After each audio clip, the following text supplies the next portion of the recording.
I mean, our demand is out of this world for rental properties in North Texas, but yet we demonize landlords for needing to make a profit, needing to cover their expenses, and being able to actually provide that utility. So chime in just for a second for that on me. What are you seeing in regard something that's impacting the landlords that maybe is not the normal clickbait or headline that we see? Absolutely. There's such a demand for rental properties right now. When the sales market went nuts and crazy and we had such a lack of supply, a lot of the people that wanted to buy couldn't. So they went in and they said, hey, let me rent a house for a year while the market settles down, or we figure out what we're doing. Or maybe they want to build a house. Oh, it's going to take 12 months to build a house. So let me go get into a rental property. And that has really pushed the demand up for rentals. And we have people, we've gotten into multiple offer situations on rentals. It's the craziest thing I've seen in 20 years. But the landlords have really taken a hit the last couple of years. Like you said, there's a lot of demonizing going along. These people, most of the landlords that are out there are mom and pop landlords. They have one or two houses.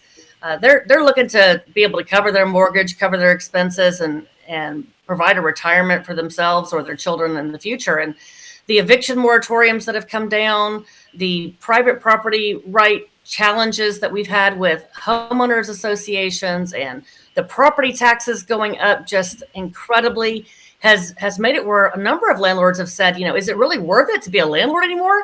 Maybe I should take advantage of the sales market and put my house on the market and sell it, which has made the rental market even crazier because now we have even less inventory on the rental market side. So it has definitely been a challenge. And of course, all of that rolls down to the tenant, the resident that's living in that property. When property taxes go up, when eviction moratoriums don't allow for landlords to collect rent, all of those risks that are inherent in being a landlord go up. And in order to offset some of that risk, rental rates have to go up. And so at the end of the day, the price point on these rentals, in a normal year, we see a 2 to 3% increase in rents. This year, I've seen 10, 15, 20% increases on rents. I mean, in a normal market, could anyone afford their house payment to go up, their rental payment to go up 20%? It's huge. And then where do these people go to find housing then? It's a huge issue across the rental spectrum. Well, and then you're talking about something else that we obviously do have an impact on, and that's property taxes. And because everything is appreciating at such a great rate, unfortunately, tenants don't realize that also means the taxes go up. And unfortunately, we do have some higher tax rates in Texas because we don't have other taxes like other states. So I think that's where it's happening so much is double-digit appreciation, and everybody wants their piece of the pie, which and then unfortunately means it's passed off to the tenant. And so I think that sometimes when we're approaching legislation, and Julia, this is obviously something that you can speak of as far as a Texas Realtors public policy issue, is the taxes. And that impacts so many of us. And people sometimes think that only impacts you if you're a homeowner. Absolutely impacts you as a tenant as well. And that's something that as Texas Realtors and as TREPAC, we are constantly trying to figure out a way to combat. So from the public policy side, and I told you I didn't want you to give me your PR speech on all of these things, but I know you're going to. Why do we fight against this? What are we trying to accomplish? And what's our position from the Texas Realtor standpoint? On property taxes, generally speaking. Yes, ma'am. Okay.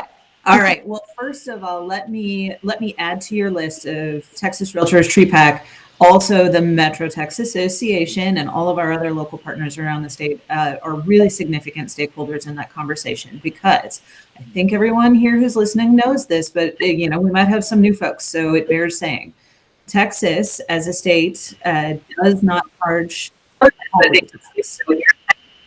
And so property taxes are only charged at the local level here in Texas. So our cities, our counties, school districts, and probably a whole host of other special taxing districts. And we can talk about that if you want to, but it gets pretty nerdy pretty fast.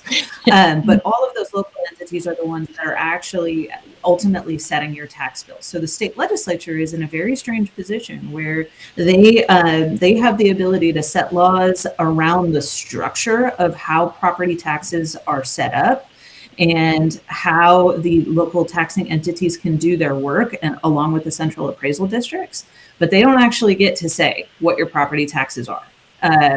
And so that sets up this complex push-pull thing, and it's why it's so important that realtors are really active, not only in Austin, but at the local level with your cities and counties as well.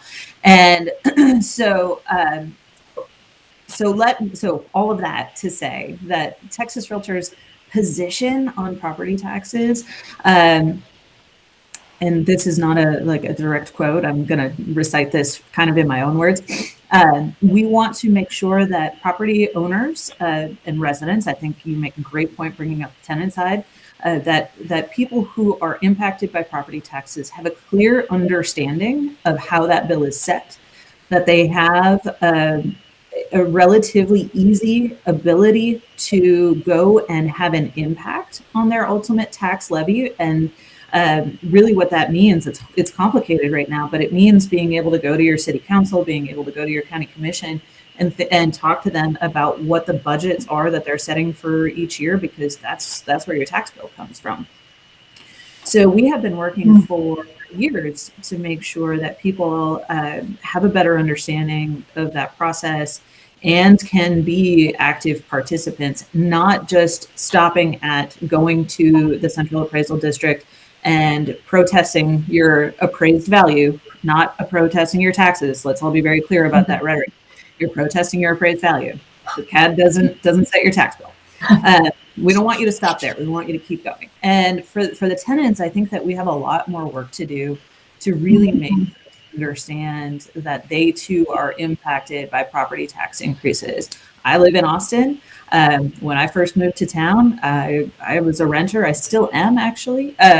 We can talk about the Austin market later. We don't have enough time, Julia. But I just actually renewed my lease, and I read the whole thing because who I am as a person. And God bless my landlord. They had a big all caps note. It was maybe on page 8, but it was in there that says, if property taxes go up, your rent will go up. Wow. And I really appreciated them for that. I know that, but I don't know that a lot of other tenants do. And so that's the kind of transparency that I think is really important to get out there into the world. And that's something that Texas Realtors will keep working on with the legislature. Thanks for watching, and check out our full discussion at the link in the show notes below. Hit that subscribe button and give this video a thumbs up, which helps us get introduced to more like-minded people just like you.